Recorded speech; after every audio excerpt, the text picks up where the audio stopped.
നിയമസഭാ തെരഞ്ഞെടുപ്പിൽ പരാജയപ്പെട്ടതിന് പിന്നാലെ പശ്ചിമ ബംഗാളിലെ ഭരണ സംവിധാനത്തിൽ വലിയ മാറ്റങ്ങൾ. തൃണമൂലിന്റെ പരാജയത്തെ തുടർന്ന് ഉദ്യോഗസ്ഥ ഭരണതലത്തിലും പോലീസ് സംവിധാനത്തിലും മമതാ ബാനർജിയും അവരുടെ പാർട്ടിയുമായുള്ള അകലം പാലിക്കൽ പ്രകടമാണ്. മുൻപ് വിശ്വസ്തരായ ഉന്നത ഉദ്യോഗസ്ഥർ വരെ ഇപ്പോൾ മമതയുമായി അകലം പാലിക്കുന്നു എന്ന വിവരങ്ങളാണ് പുറത്തുവരുന്നത്. മുൻ ഭരണകൂടത്തിന്റെ നട്ടെല്ലുള്ള പോലീസ് സിവിൽ സർവീസ് ഉദ്യോഗസ്ഥർ പഴയ നേതൃത്വത്തിൽ ബോധപൂർവം അകലം പാലിക്കുന്നുവെന്നാണ് റിപ്പോർട്ടുകൾ. ബി.ജെ.പി. സർക്കാർ അധികാരം ഏറ്റെടുത്തതോടെ ഭരണ സംവിധാനത്തെ ഉടച്ചുവാർക്കുന്നതിന്റെ ഭാഗമായി പോലീസ് ഭരണത്തലപ്പത്ത് വൻതോതിലുള്ള സ്ഥലം മാറ്റങ്ങൾ നടപ്പിലാക്കി. കഴിഞ്ഞ കുറച്ച് ദിവസങ്ങളായി ബി.ജെ.പി. സർക്കാർ വലിയ തോതിലുള്ള ഉദ്യോഗസ്ഥ പുനഃസംഘടനയാണ് സംസ്ഥാനത്ത് നടത്തുന്നത്. ഇതിന്റെ ഭാഗമായി 179 IPS ഉദ്യോഗസ്ഥർക്ക് പുതിയ നിയമന ഉത്തരവുകൾ നൽകി. IG-യിലുള്ള മുതിർന്ന ഉദ്യോഗസ്ഥർ മുതൽ ജില്ലാ പോലീസ് സൂപ്രണ്ടുമാർ വരെയുള്ളവർ ഈ പട്ടികയിലുണ്ട്. ഇതിനു പുറമെ 12-ലധികം IAS ഉദ്യോഗസ്ഥരെയും അവരുടെ നിലവിലെ ചുമതലകളിൽ നിന്നും മാറ്റി നിയമിച്ചുകൊണ്ട് പ്രത്യേക വിജ്ഞാപനം പുറപ്പെടുവിച്ചു.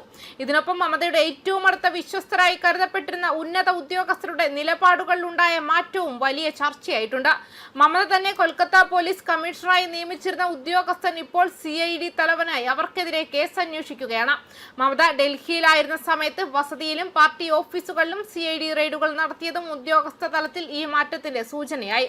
മുൻപ് മമതാ ബാനർജിക്ക് വേണ്ടി ധർണ ഇരിക്കുകയും പിന്നീട് രാജ്യസഭയിലേക്ക് നാമനിർദ്ദേശം ചെയ്യുകയും ചെയ്തു.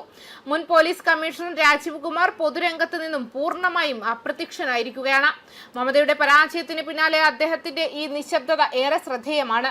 തങ്ങളുടെ നിലനിൽപ്പ് ഉറപ്പാക്കാനുള്ള ഉദ്യോഗസ്ഥരുടെ നിശബ്ദ ശ്രമമായാണ് രാഷ്ട്രീയ വൃത്തങ്ങൾ ഇതിനെ വിലയിരുത്തുന്നത്.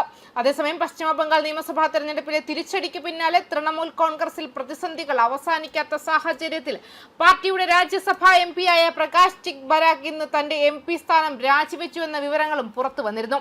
രാഷ്ട്രീയ വൃത്തങ്ങളിലെ ചർച്ചകളും സൂചനകളും പ്രകാരം TMCക്കുള്ളിലെ അതൃപ്തി ഇവിടെ കൊണ്ടതും അവസാനിക്കാൻ സാധ്യതയില്ല എന്നാണ്. അടുത്ത ആഴ്ചയ്ക്കുള്ളിൽ 3 TMC രാജ്യസഭാ MPമാർ കൂടി രാജിവെച്ചേക്കുമെന്നാണ് അഭ്യൂഹങ്ങൾ പ്രചരിക്കുന്നത്.